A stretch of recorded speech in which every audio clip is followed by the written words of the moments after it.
कुछ नाट्य शैलियाँ, कुछ कलाएँ, कुछ इतिहास, संस्कृति प्राय लुप्त होने के कगार पर है।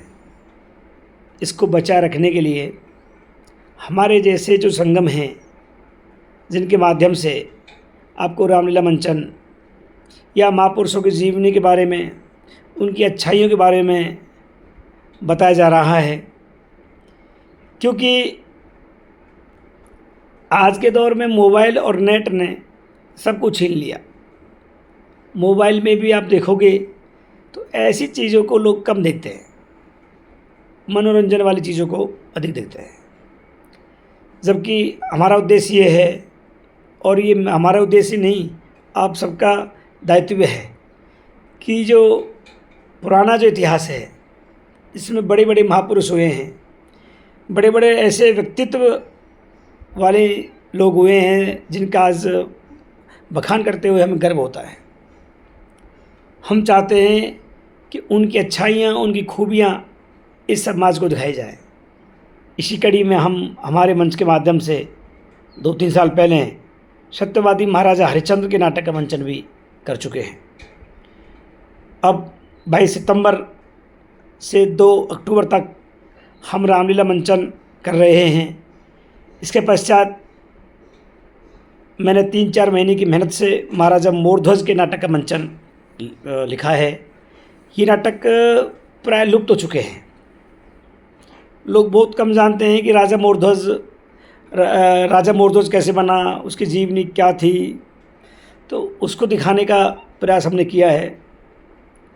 इसके अलावा जगविदित महाराजा भर्तृहरि जी के नाटक का मंचन भी आपको 7 अक्टूबर को हमारे इस मंच के माध्यम से दिखाया जाएगा।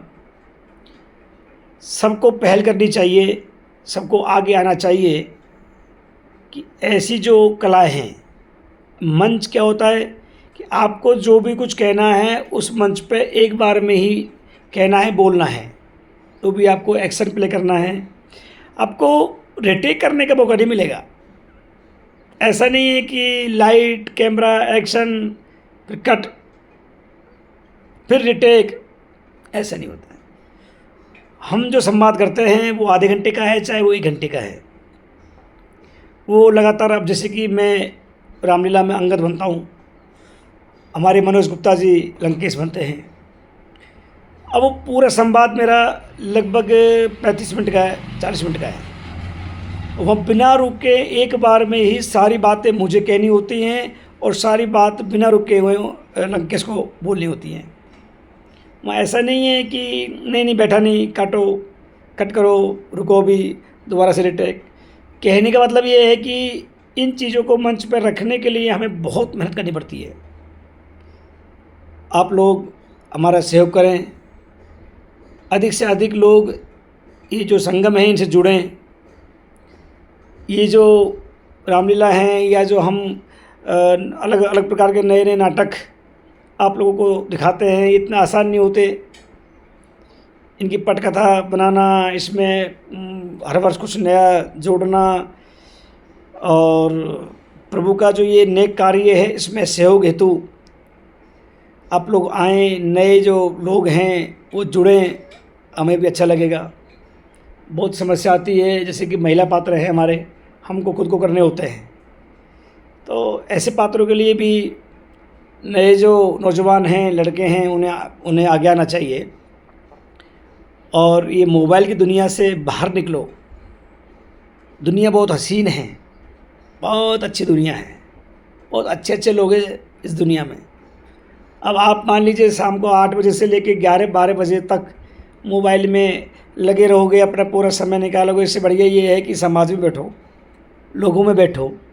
है अब ये रामलीला शुरू हो रही हैं, जो कि 8 बजे से शुरू होंगी और लगभग 12:30-1 बजे तक होती है। इनमें आएँ, इनमें रुचि लें, हमारे इतिहास को जानें, संस्कृति को जानें, उन महापुरुषों को जानें। तो मेरा आप सभी से निवेदन है कि ऐसे नए कार्यों से जुड़ें, नए नए संगम बनाएं, नई नई ऐसी कमेटी बनाएं जिनमें 10-20 लोग अपना समय दें, पैसा खर्च करें, क्योंकि आप जानते हैं कि इन चीज़ों में पैसा बहुत खर्च होता है और इन चीज़ों में समय देना होता है। तो जो समय हम अन्य किसी और कार्य में दे रहे हैं, वो समय हमें ऐसे कार्यों में देने चाहिए। अब टांग खींचने वाले लोग तो बहुत मिल जाएंगे। हमें भी समस्या आती है, हमसे कहते हैं लोग बाग, क्या यार पुरानी बातों को लेके बैठे हो चौधरी जी, अभी ये नाटक ये रामलीला कौन देखता है।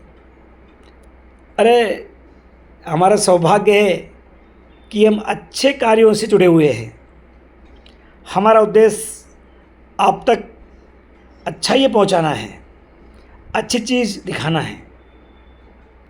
तो मेरा आपसे अनुरोध है कि आगे आएँ, नौजवान आगे आएँ, बढ़ चढ़कर ऐसे कार्यों में हिस्सा लें, क्योंकि जीवन का कुछ नहीं पता, जीवन कितना सा है और प्रभु की सेवा में दिया हुआ समय आपके आगे भी काम आएगा, अन्यथा ज़िंदगी ऐसी बीत गई और ऐसी बीत जाएगी।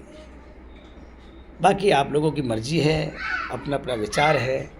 मेरा जो विचार था मैंने आपसे शेयर किया, निवेदन किया और पुनः आप लोगों को बता दूं, हमारे मंच के माध्यम से 22 सितंबर से 2 अक्टूबर रामलीला मंचन, 4 अक्टूबर को महादानी महाराजा मोरध्वज नाटक का मंचन और 7 अक्टूबर को महाराजा भर्तहरि नाटक का मंचन थाना राजाजी राजगढ़ के मंच के माध्यम से आपको दिखाया जाएगा।